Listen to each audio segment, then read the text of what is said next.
اللہ العظیم۔ حضرات، یہ سورہ یاسین کی کچھ آیتوں کی میں نے آپ کے سامنے تلاوت کی ہے۔ یہ ایک واقعہ ہے جو اللہ رب العزت نے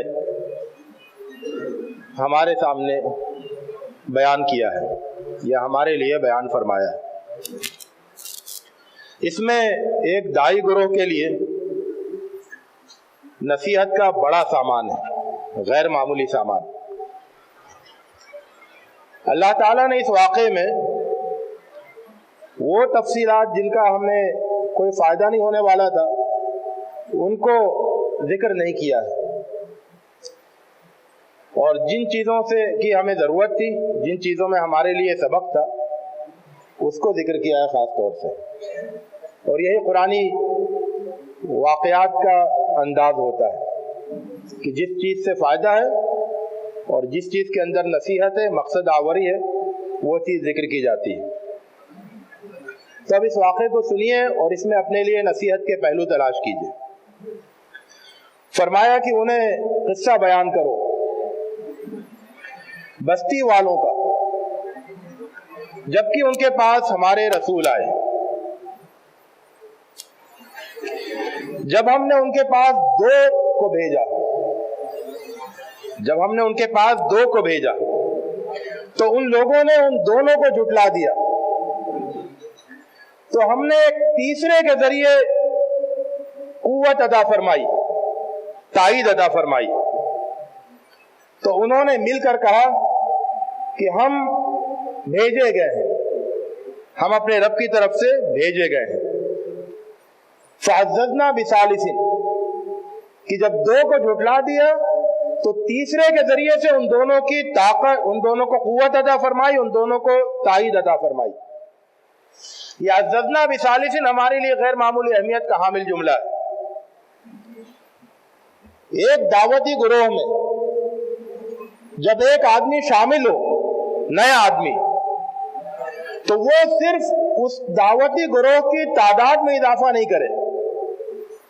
ایسا نہیں ہو کہ 2 سے 3 ہو گئے، بلکہ وہ اس دعوتی گروہ کی قوت میں اور اس کی شوکت میں اضافہ کرے، اس دعوتی گروہ کی آواز کو طاقت ملے اس کے شامل ہونے سے۔ تو یہ ہے فَعَزَّزْنَا بِثَالِثٍ، کہ ہم نے تیسرے کے ذریعے سے ان کو قوت عطا فرمائی۔ تو دعوتی گروہ میں شامل ہونے والا ہر فرد اپنے بارے میں یہ طے کرے کہ میں اس میں شامل ہوں گا تو میں وہ ثالث بن کے شامل ہوں گا جس کے ذریعے سے اس گروہ کو مزید قوت ملے۔ تو 0 بن کر، 0 بن کر کسی دعوتی گروہ میں شامل ہونا اور اس میں شامل ہونے کے بعد صرف اس کی گنتی میں اضافہ کرنا اور اس کی قوت میں اضافہ نہیں کر پانا، یہ شامل ہونے کی، دعوتی گروہ میں شامل ہونے کی شان نہیں ہے۔ تو فَعَزَّزْنَا بِثَالِثٍ، ہر شامل ہونے والا یہ طے کرے کہ میں اپنی پوری قوت کے ساتھ شامل ہوں گا تاکہ اس گروہ کے قوت میں میرے شامل ہونے سے اضافہ ہو۔ تو جب انہوں نے یہ کہا کہ ہم رب کی طرف سے بھیجے ہوئے رسول ہیں، تو انہوں نے کہا کہ مَا أَنْتُمْ إِلَّا بَشَرٌ مِثْلُنَا، تم ہمارے جیسے بشر ہو، اور رحمان نے کچھ نہیں نازل کیا، تم لوگ جھوٹ بول رہے ہو اور محض جھوٹ بول رہے ہو۔ یہ ایک بہت بڑا چیلنج ہوتا ہے ایک دعوتی گروہ کے لیے کہ اس کو جھوٹا ہونے کا اس کے اوپر الزام لگا دیا جائے کہ تمہاری بات نہ صرف یہ کہ غلط ہے، غلط ہونا ایک بات ہوتی ہے اور جھوٹ ہونا دوسری بات ہوتی ہے۔ غلطی انسان سے ہو سکتی ہے، انسانی ذہن غلطی کر سکتا ہے، یہ کوئی عیب کی بات نہیں ہے، لیکن کوئی جھوٹ بولے اور ایک جھوٹا دعویٰ کرے، یہ بہت بڑا عیب ہوتا ہے۔ تو نبیوں پر غلط ہونے کا انہوں نے الزام نہیں لگایا، جھوٹا ہونے کا الزام لگایا، اور یہ بہت ہی سخت الزام ہوتا ہے۔ جس کو فیس کرنا بہت مشکل ہوتا ہے، اور جس کو فیس کرنے کے لیے بہت مضبوط پرسنالٹی کی ضرورت ہوتی ہے۔ کچھ الزامات ہوتے ہیں جن کو آپ آسانی سے فیس کر سکتے ہیں، لیکن کچھ الزامات ایسے ہوتے ہیں جن کو فیس کرنے کے لیے بہت مضبوط پرسنالٹی چاہیے ہوتی ہے۔ ایک شریف آدمی کے لیے سب سے بڑا چیلنج اور سب سے بڑی گالی یہ ہوتی ہے کہ اس کو بھرے معاشرے میں جھوٹا کہہ دیا جائے۔ تو انہوں نے اس کو فیس کیا، پوری پرسنالٹی کی قوت دیکھیے۔ فرمایا کہ ربنا یعلم انا الیکم لمرسلون، تمہارے جھوٹے کہنے سے ہم جھوٹے نہیں ہو جائیں گے، ہمارا رب جانتا ہے کہ ہم تمہاری طرف بھیجے گئے ہیں، اور ہمارا رب جانتا ہے کہ ہم یقیناً تمہاری طرف بھیجے گئے ہیں۔ تو انہوں نے جس طرح سے جھوٹا کہا تو انہوں نے اپنے دعوے پر اور زیادہ قوت دکھائی۔ پہلے انہوں نے انا الیکم مرسلون کہا تھا، اب اور قوت کے ساتھ کہا کہ انا الیکم لمرسلون۔ لوگ اہل زبان جانتے ہیں کہ اور اس میں تاکید پیدا ہو جاتی ہے، تو انا الیکم لمرسلون، اور کہا کہ ہمارا رب جانتا ہے، تمہارے جھوٹا کہنے سے ہمارے یقین پر فرق نہیں پڑتا، کیونکہ ہمیں یہ یقین ہے کہ ہمارا رب جانتا ہے، اور ہمارے رب کا جاننا ہمارے لیے کافی ہے۔ ہمارا یقین ہمارے رب کے یقین سے حاصل ہے، ہم کو ہمارے یقین ہمارے رب کے یقین سے غذا حاصل کرتا ہے۔ تو اس لیے تمہارے جھوٹا کہنے سے ہماری موقف پر، ہماری کوششوں پر، ہمارے اسٹینڈ پر، اور ہمارا جو جذبہ ہے اس کے اوپر کوئی اثر پڑنے والا نہیں ہے۔ تو یہ ایک مضبوط پرسنالٹی کے لیے، ایسا موقف اختیار کرنے کے لیے اور یہ جواب دینے کے لیے ایک پاورفل پرسنالٹی کی ضرورت ہوتی ہے۔ اور اس کے بعد یہ کہا کہ وما علینا الا البلاغ المبین، ہماری ذمہ داری ہمارے سامنے واضح، اور وہ ہے اپنی بات کو پہنچانا، بلاغ، اور وہ ہے اپنی بات کو اس طرح سے پہنچانا کہ ہماری بات بالکل واضح ہو جائے دل و دماغ پر۔ تو ہم اپنے اس مشن میں کوئی کوتاہی نہیں کریں گے، اپنی بات رکھتے رہیں گے اور پوری وضاحت کے ساتھ رکھتے رہیں گے کہ اس میں کوئی کنفیوژن اور کوئی ڈاؤٹ باقی نہیں رہ جائے۔ تو ہماری ذمہ داری بلاغ ہے، اور البلاغ المبین ہے، صرف پہنچانا نہیں ہے بلکہ اس طرح سے پہنچانا ہے کہ بات دل و دماغ تک پہنچ جائے۔ قبول کریں نہیں کریں یہ ان کا مسئلہ ہے، لیکن دل و دماغ تک بات پہنچ جائے پوری وضاحت کے ساتھ، یہ ہماری ذمہ داری ہے۔ اور اس ذمہ داری کی ادائیگی کے لیے ہمیں اپنے اندر اپنی صلاحیتوں کو اس مقام تک پہنچانا ہوگا کہ ہماری بات پوری وضاحت کے ساتھ، پوری کلیئرٹی کے ساتھ پہنچ سکے، دلائل کی ساری قوت کے ساتھ۔ ایسا نہیں ہے کہ ہم نے اپنی بات کہہ دی کسی بھی طرح سے اور ہم نے کہا بھئی ہم تو بات کہہ چکے، نہیں، صرف بات کہنا نہیں ہے، صرف بلاغ نہیں ہے، البلاغ المبین ہماری ذمہ داری ہے۔ اور اس ذمہ داری کے لیے ہمیں اپنے اندر جو مطلوبہ صلاحیتیں اس کے لیے ان کو ڈیولپ کرنا ہوگا۔ انہوں نے کہا اس کے جواب میں، معاملہ کوئی آسان نہیں ہے کہ بس آپ نے کہا اور انہوں نے مان لیا۔ دعوتی تاریخ یہ بتاتی ہے کہ اتنی آسانی سے دعوتیں قبول نہیں کی جاتی۔ فرمایا کہ انا تطیرنا بکم، ہم تمہیں بدشگون قرار دیتے ہیں، بدشگون، اور چونکہ ہم تمہیں بدشگون قرار دیتے ہیں، بدشگون سمجھتے ہیں، اس لیے اگر تم باز نہیں آئے تو تم کو سنسار کر دیں گے اور تم کو ہماری طرف سے بہت دردناک عذاب پہنچے گا، دردناک سزائیں دیں گے۔ یہ بھی دعوتی تاریخ کی ایک روایت رہی ہے کہ جو خیرخواہی کی دعوت دیتے ہیں، خیرخواہی پر مبنی دعوت پیش کر رہے ہوتے ہیں، ان کو بدشگون قرار دیا جاتا ہے۔ بدشگون کا مطلب یہ ہوا کہ ہمارے اوپر جو مصیبتیں آ رہی ہیں وہ تمہاری اور تمہاری دعوت کی وجہ سے آ رہی ہیں، ہمارے یہاں جو بیماریاں پھیل رہی ہیں تمہاری وجہ سے، ہمارے یہاں جو قحط سالی سوکھا پڑ رہا ہے تمہاری وجہ سے،